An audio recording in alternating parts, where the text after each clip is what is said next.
2021 Aprilia Tuono V4, Factory, First Ride Review. But before we start, please support us by pressing the like and subscribe buttons, so that we can continue to provide information about car and motorcycle news. Also turn on the bell button to get the latest updates. Your support means a lot to us. Thank you. It was a glorious morning in Pasadena, California, and the huge windows overlooking historic Colorado Boulevard bathed Aprilia's Advanced Design Center office in natural light. Miguel Galluzzi, whom many credit with saving Ducati when he designed the groundbreaking and immensely popular Monster, sat impassively as the room filled with journalists. Galluzzi is also the designer responsible for Aprilia's RS-V4 and Tuono V4 models, which take full advantage of the extremely compact and powerful 1.077cc V4 engine.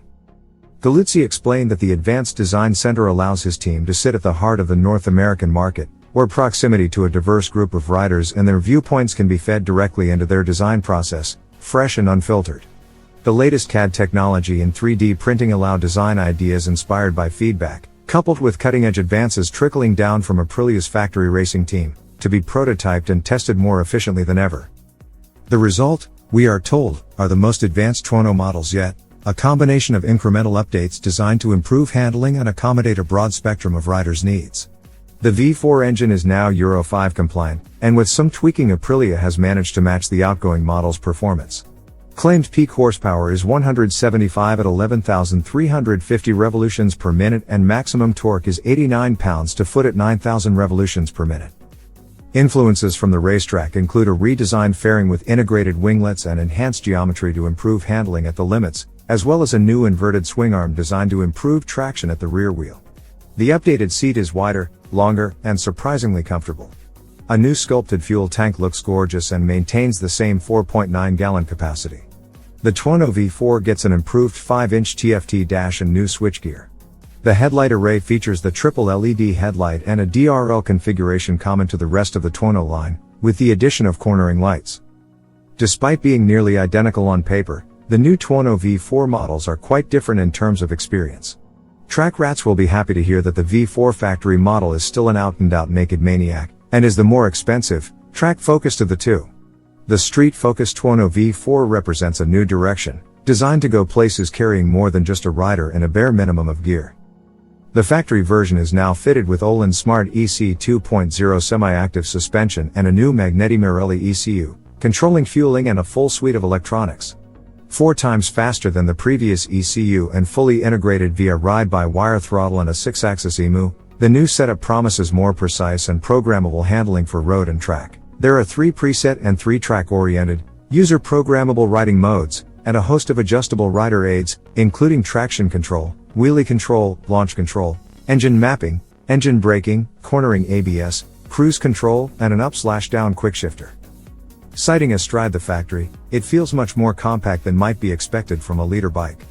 The body position is definitely sporty, but the wide bars and seat feel roomy, even for my 6'2" stature. Setting off in tour mode, within the first few miles the V4 factory somehow feels familiar.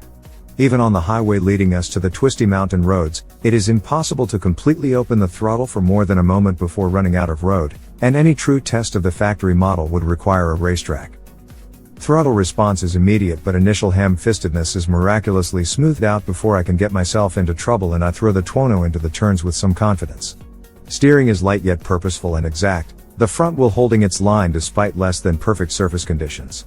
A single pop on the downshift raises a smile, and ballistic acceleration on corner exits, accompanied by one of the most fantastic, raspy exhaust notes ever to erupt from a stock can, leaves me grinning like an idiot.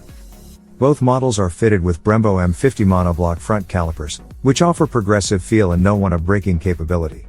With my knees firmly pocketed in the factory sculpted tank, I can keep my weight off the bars, gripping the bike with less effort, and lean into corners with a connected conviction.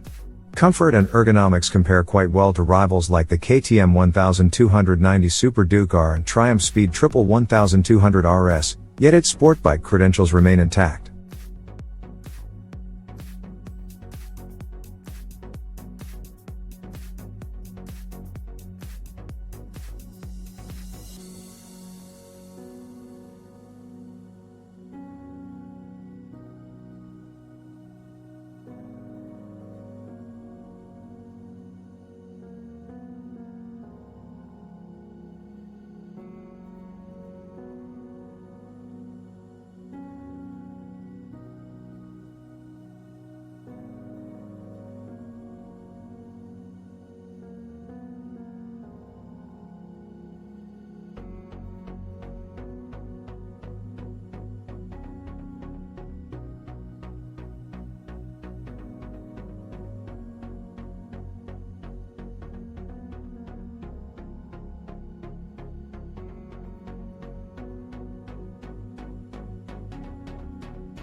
Thanks for watching.